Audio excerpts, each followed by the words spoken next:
Hello and welcome to Dr. Simone's Mindspace.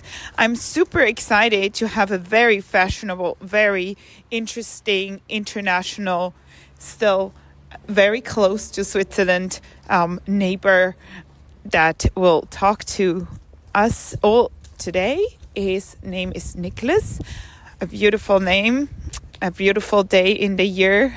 Of course, for everyone in the German-speaking part, so I disguised a little bit about you already. So I'll pass the mic to you and let you introduce yourself. Thank you very much for the introduction. Yes, I'm originally from Germany, but I moved here to Zurich 3 years ago now. It's been exactly 3 years. Welcome. And thank you very much. I'm very happy to be here. Actually, it's super, for me, beautiful, but also I have a lot of amazing people around me who make it feel like a home to me. So nice. I really warms my heart to hear. As a Swiss person, we're known to be one of the most expat unfriendly countries in the world. So hearing that is very positive. And it's so interesting because I've never felt that way, to be honest. I never had the feeling being, I don't know, left out. Yeah, like an outsider, Mm-hmm. yeah. Not at all. I was like, Cool. I was happy that I met also other expats here, Yeah. coming from the Netherlands, Belgium, UK, but also at the same time, all the Swiss people that I met were so open and inviting, and yeah. I'm very grateful for that. I don't really know where you found that crowd, to be fair, because it's really not the average of Swiss people. It has become maybe slightly better, but I always feel embarrassed when people are so excluding when it comes to meeting new international friends, because of course I grew up here. I have friends that I know since 3 years old, and now you're still best friends, so that's a very unique relationship that is hard to come into, but at the same time I think it's really important to be open and also very very giving to meet new people. So obviously it's only good to open your horizon.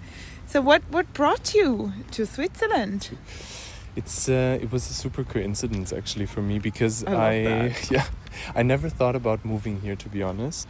And I was here 6 years ago, back then with my ex-partner, and we were just visiting Zurich during Christmas time. Oh, and it was super beautiful. The It was right before COVID hit, the year after. And it was super beautiful, and I really liked it here. But I never had the urge to move here. It was not like one of those cities where I was like, oh wow, I see myself living here and I want to move here next year or whatsoever. So that was never the case for me, but I liked it. And then I think, when was it? 2 years later, in 2022, I was finishing my studies. I studied industrial design. Yeah. So really physical product design, but I was leaning more in towards how digital products look and feel and how they work. And back then I was working in parallel to my studies for a bank in Germany, doing basically that. Yeah. And a former colleague of mine moved to Zurich to work for UBS. Oh, okay. And he told me about, hey, it's so beautiful here, you should come. And I was like, no. Why? Because I really didn't have the plan to move, because to be fair, I wanted to move abroad sometime a day. But where I lived or where I grew up, that's also where I studied. So I had my family and like also my friends around that I had since I was 3 or 4 or 5.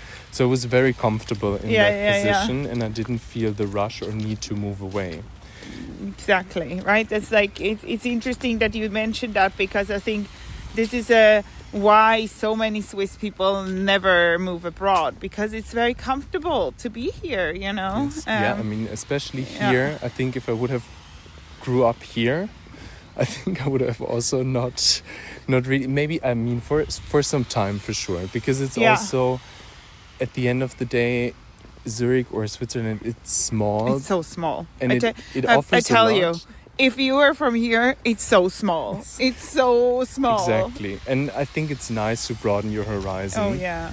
And I mean, even I felt that coming from Germany to here, even though it's not too big here, it still opened up my mind and brought me new perspectives and things into life. Yeah, so because the culture is still different, right? Totally. Yeah, not totally, but it's still different. Yeah. I also always explain it like it feels familiar, but it's still different. I would be very curious to hear your experience of that, like, subtle difference that is still a difference, because I feel personally I've moved to Sweden and the cultures are very similar yet also very different. Mm-hmm. And I speak fluent Swedish, but I did not catch up on I knew about them, but in the daily life I still forgot about those subtle differences, and they sometimes made people like be responding in a sort of why is she acting like that? She should act like in a different way. Why is she jaywalking? She's speaking Swedish and she's jaywalking. How dare she? These kind of things. It's just that one example. I'm curious to hear if you also had some experiences where, you're like, oh yeah, that's different. Oh, I forgot. Yeah, I mean, this typical stereotype of Germans that you have, I mean, maybe some of the people listening know this, like coming also from other countries, is that the Germans can be very precise and strict and almost kind of rude in a way when it comes to a work environment or something. Yeah. That they're really, I want it like this, and these are the reasons why it should be like this. And I've experienced, I think, in my work life here now during the last 3 years, that it's really also the stereotype of Swiss people being a bit more on tippy toes. Yeah. I've experienced that, and like sometimes also my current position that I'm having, some decisions when I'm in the meeting with the people, I'm like, let's get to the point. It's it's really, the choice is obvious, the decision is obvious, but it still takes us maybe 30-40 minutes to really go to the point straight. Oh, it's so fascinating that you're saying that. It feels so interesting because you're talking about this in Switzerland, and I can resonate with you because in Sweden you would be even more sitting on your hands and feel like, oh my God, when are we taking a decision?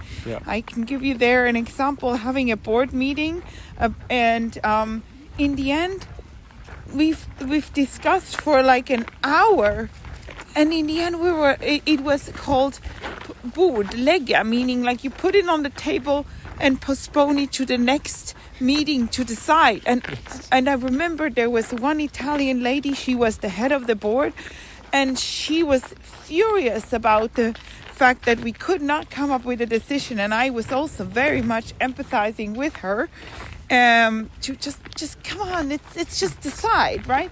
And I thought for being Swiss I was actually much more firm, but it's interesting to hear now you. Yes. Maybe I need to go to Sweden you should maybe go to Sweden to experience the even longer time it takes to because it is the consensus, right? Like in what we have here too, with all the parties need to come to an agreement. Is even more extreme in Sweden. This consensus culture, is fascinating. Yeah, but that was, I think, one of the differences I've realized. Very interesting, And maybe the other thing is, I think I would say about myself, I have kind of a dry humor, like a sarcastic way. And I feel like in Germany, it's like you can also not always say like in Germany or whatever, but what I've experienced is that sometimes here people were, when they got to know me for the first time and I was playing that humor, that they were kind of a bit like, is he serious? Is he serious? Yes. And you know what? I tell you, my husband is still making fun out of me that I don't get humor. And Swiss people, I tell you, I can really promise you, we don't understand humor whatsoever. No way. It is like that. We don't get it, and especially I think sarcasm. Swiss people are like, Yes. Yeah. Is he for real? Is he for real? Yes. Oh my God. But yeah, I mean, my closest friends who are also Swiss, they got it Yeah, now, and they get it they now. laugh about it as well. So but it takes quite a while, fun, but right? it took a while, yeah. And in the beginning, I was always a bit like, ooh, am I doing something wrong, or is it? No. But it was, yeah, it's just just a bit so of interesting. Yeah. Yeah, I mean, it's like everyone grows up with a different kind of environment, and that environment shapes also the way you see the world, obviously. Yes. And how you define humor or other stuff. Totally. And then it's obvious, but it's if you do it in a nice way, you can joke around and then totally. Also be fine with it. And then it was never an issue like that. I cannot say, but it was in the beginning some adaptiveness I had to figure. Hilarious. Yeah. No, but other than that, I have to say, how is it with the small talk? Like when you this back and forth when you buy a Gipfeli, in the morning, and the small talk, is that something? I mean, you do it in Germany too. Yeah. No, I would say it's very similar. Right. And what my experience here is, that's why I think feel so at home here and so comfortable, is that the people are super nice. Yeah. To me. Or I perceive them in general as really nice, polite people, and really coming from a good point. So it's not just on the surface, but it's really, they mean it. Like genuine, really, I get compliments on the streets from random people, and it makes me really happy, because I'm not the most confident person myself, but maybe it looks from the outside when a guy wears a handbag or whatever. Yeah. But I'm not confident doing that. Oh, that's really? Not true. But it's like interesting. Yeah, I know. Still, when I walk the streets with my handbag, I feel like, is it weird? Is it? Yeah, people judging. Yeah, exactly. And then it's actually the opposite. Like, people come up to me and they're like, "Oh, I love this bag. It looks so nice on you." I have to tell you the same, but I can so empathize with you about this, because I'm the same, and people usually think I'm like super confident, which I'm absolutely not. I'm like the opposite. Right? I'm like super insecure. Yeah. But maybe because of the insecurity, we have some kind of shine, aura that still mocks our insecurity by looking more like confident, which is a good thing, but in one way. But I think we should feel more the way we're perceived. It's also the other perception versus the self-perception being so different. It right? makes me sometimes almost go into a little identity crisis, because it's really like people from the outside tell me, "Oh, you look always so calm, and you look so relaxed and so self-aware," and I'm like, I'm happy to hear, and for me it's a super nice compliment when people tell me that I look calm from the outside, because that's what I want to also make people feel like. When I talk about now people coming to my sports classes, or I do training with them, it's a huge compliment for me that they feel calmed down. Yes. But little do they know that I sometimes freak out myself on the inside, and I'm like, oh my God, help. It's very, very similar. And I think, this is something that is quite typical for where we grew up, even like in these Protestant countries, where you need to work hard and it's never good enough. There is so much then self-doubt because of this sort of, it's never good enough, and you constantly think you're not doing enough, even if you're already doing 150, and another person, say, for example, in the States, they're much more like about the talking and maybe not so much about the actual working underneath, can be more relaxed, right? It's much more easygoing in comparison to what we perceive as has to be done in order to maybe feel the same level of ease.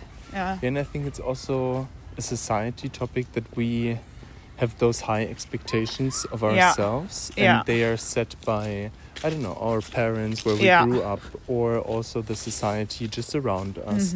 And you sometimes just talk with your closest friends or family about the struggles that you have with being in this position, whatever. And I feel like it's so important that more people open up about how they feel while doing that, and what are their struggles, because it's like, at the end of the day, I think it doesn't matter if you're, I don't know, working in retail, or if you're the best doctor in the world.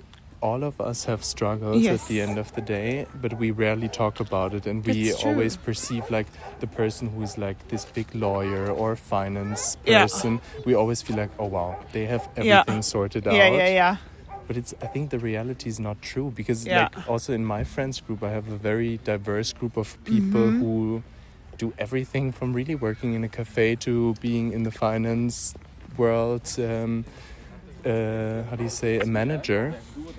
And all of them, when we come together, it's like everyone has their own struggles, and you really feel like, it's so interesting, because I always felt like at some point in life I want to have this position, and then I have everything figured out. But I think we will never have it figured out. No, and I think you just figure out on the way. Yes, it's an interesting point you're raising, because that reminds me of yesterday. Went for the first time in my life to a Zen meditation. Okay. And I've never done this before. My mom neither. So we went there together, which was a nice experience. And people were asking the Zen master all these questions, like how often do you remember when you had the first time your long meditation, and you were sort of enlightenment and stuff like that. And he was so cool. He was like, I don't remember. And, like small, subtle, small changes after meditation come all the time. And, you can meditate wherever you are. And it was so nice, because it felt so, and he was so humble. He was hey, I'm a human being. Human beings are not perfect. And I thought, wow, it's so nice that somebody like that can say that, because you think like they have it all together. And I first met him not yesterday but the day before, and he was sitting at the place at Agobe, where they had this the cafe, where they had the Zen meditation as well. He was sitting at the coffee bar drinking coffee, and I was like, oh, this is so cool, meeting you here so casually drinking coffee. Like, you sort of this human touch to the Zen master, and I really like that. And so I think it's really let's just accept that we always learn and we always improve. And and I think being humble is actually one of the greatest strengths a person can have, because it's not that you don't appreciate what you have already achieved, but it's also that you know what it took you to get there, the effort that you put into it, the many times you failed on the way, or felt like you fail, and then coming out of this and be like, I'm in this position where I'm doing this and that, but it was hard. That is, I think, for me, like the people that inspire me more than someone who's like, I've done this and this and this and this, and giving me a firework of their CV, basically. Which is like, I mean, they should also be proud of themselves, but there's what you described, the human touch is missing a bit. What I feel. And often that's also mimicking as insecurity underneath, when people are so, when people need to show you their CV, when you need to show off, this grandiosity is in most cases underlying insecurity that is just covered by true, by this grandiose appearance. But I agree. It's you can sort of sense when people are more genuine, that just more interesting to talk to as well. They have more depth to them than somebody who is just listing all their achievements or all the cool, I don't know, famous people they've met in their life or whatever. And you're like, I don't care. For me. I generally don't care really, about that. Yeah. That's why, I think it's sometimes those people who think in drawers, you know. It's like when you tell a person you're doing this and that, and then they put you right into this drawer.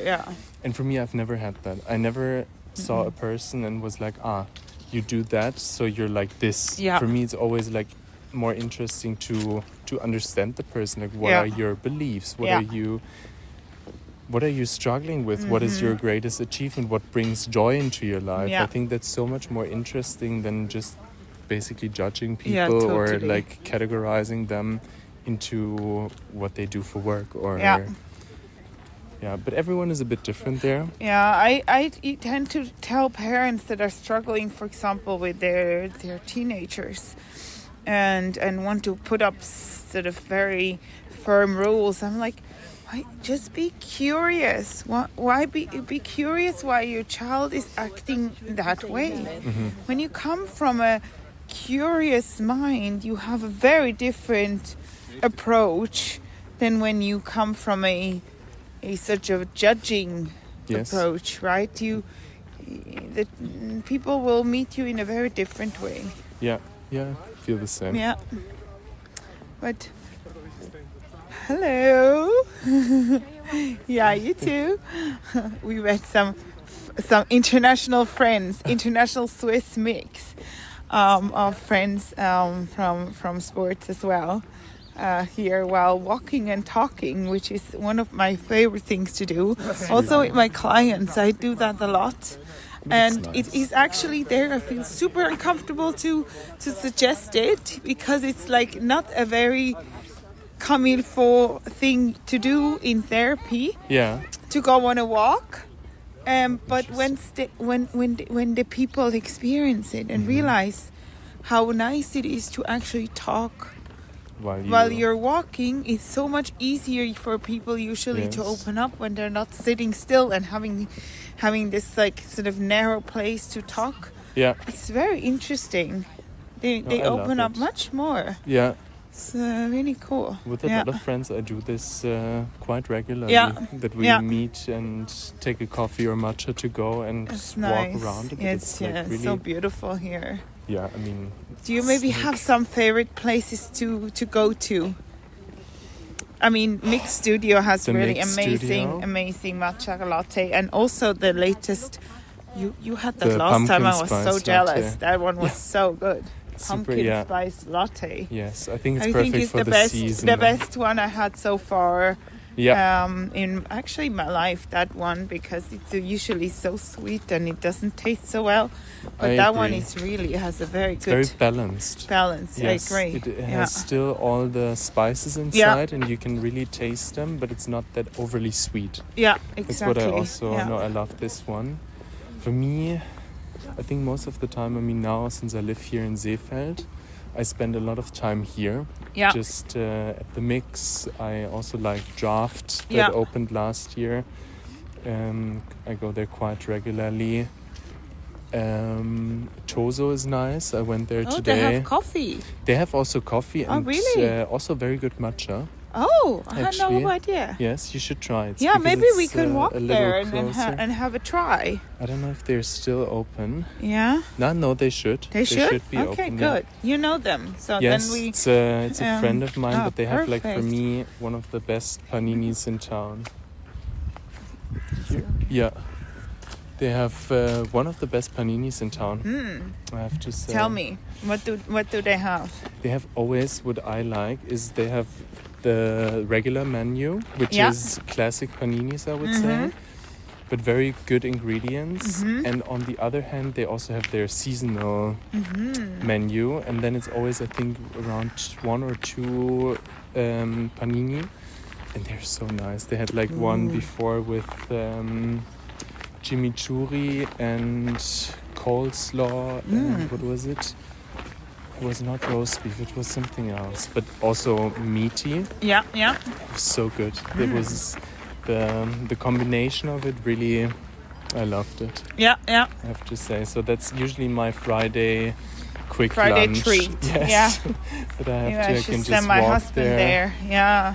during a lunch break, grab a panini, and then go home again. Do you want to tell maybe the crowd a little bit what you're doing for work now in Zurich? So Yeah. you mentioned your creative side, and I think a lot of people are curious to hear about what creative you're doing. Yeah, I mean, now I'm doing, I would say, multiple things creative, but my main job is that I work for a Swiss company here in Zurich as a designer for all the digital touch points they have. So it's a supermarket, I can say that. Cool. And it really is all the touch points from the self-checkout cashiers, how do you say? Yeah.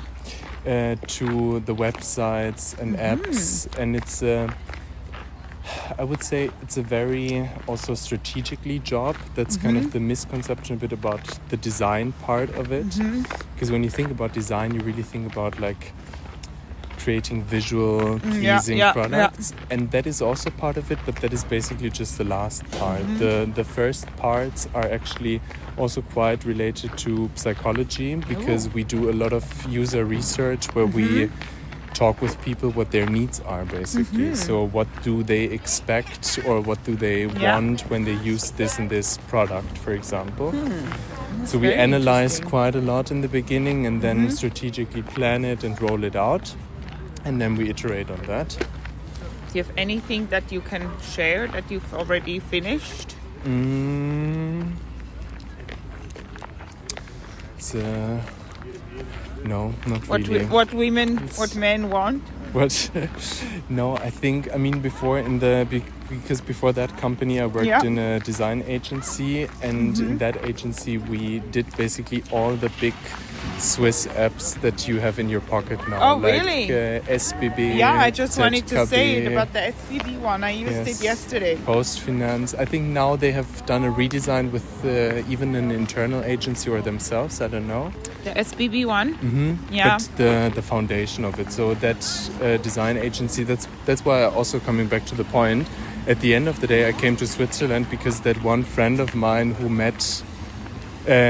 I've worked with before in Germany, he met someone while road cycling. Oh. And he worked in this design agency, and he connected us. Huh.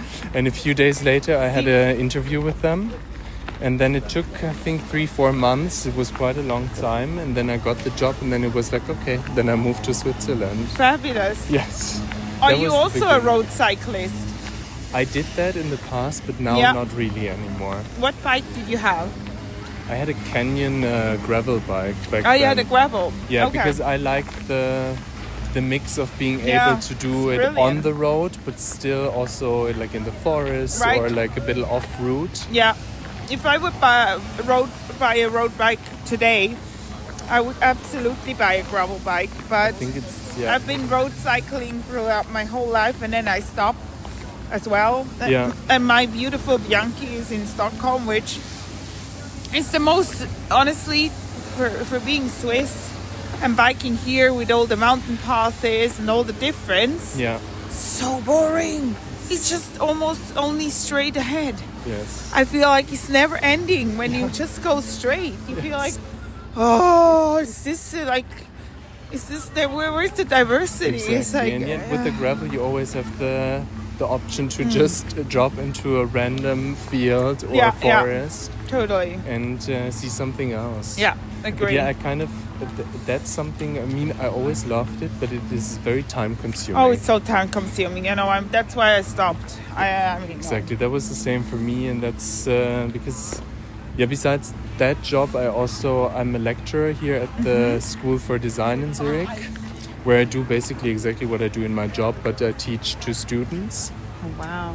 Which is super nice, which I really love. Teaching is so great. It's so rewarding, right? Yeah, and it's nice because the people, the students, they come there curious, And I think the nice thing the with curiosity, right? Yes. The curious mind. Yes, and I think the nice thing is as well that, I mean, I'm 27 now, and they are between 20 and 30, I would say. Yeah. So I'm right their age. Right their age. So I think for them it's nice and easy that someone is speaking from knowledge and from experience, but not one of those people who has been in the industry forever. And maybe out of the real business, day-to-day business, then telling stories from 10, 20 years ago. Because like especially in that field, it's so it rapidly changes so changing, fast. right? It's like every few years it really changes. And I remember when I studied, I also had a professor. She was super nice and she was also very experienced. That's not what I'm saying.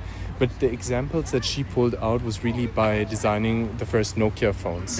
So it was like really, it was so outdated that it was hard basically to emphasize with it. With the base of it is the same, but it's still, it makes the interest a little more difficult to grasp if it's not something that is it's not really tangible in the current and applicable. I think examples are very helpful especially for students that are in the process of learning, when they also can, and it's always nice if you can relate. It builds this connection and it builds this memory string that is much stronger when you can say like, oh wow, I recognize this. I think that's why so many people that grew up in the 90s as kids are loving the fact that the 90s dress code is back. And like being sort of a revival of the 90s dressing is very nostalgic, and it's so recognizable immediately for people that are in that generation that grew up in the 90s with that style, that there's some familiarity with it. Yeah, true. 100%, I agree. Yeah, and then I have the amazing sports. The amazing part of having the creative outlet, I would say, in the sports that I do. I'm a spinning instructor, as you know already. I was also a spinning instructor once. Really? A very exciting thing was when I moved to Shanghai. It was the time it used to be the land of opportunities in the US, where you could do anything, and everyone could do whatever. So I was doing spinning, instructed spinning on the side for a little while there in Shanghai, because I used to do spinning a lot, and also obviously been road cycling a lot, so I had it in the DNA kind of thing. But I never did a formal training or whatever. But in China, the land of opportunities, they didn't care about it, so that was nice. So and sometimes you also grow into those things, because for me, if you would have asked me like 3 years ago, I would have never thought, because 3-4 years ago I didn't know about indoor cycling. I knew that it existed, but I've never tried it. And I remember one of my best friends here, she really forced me to go. And I was like, no, I don't want to do it. I don't know, I feel intimidated.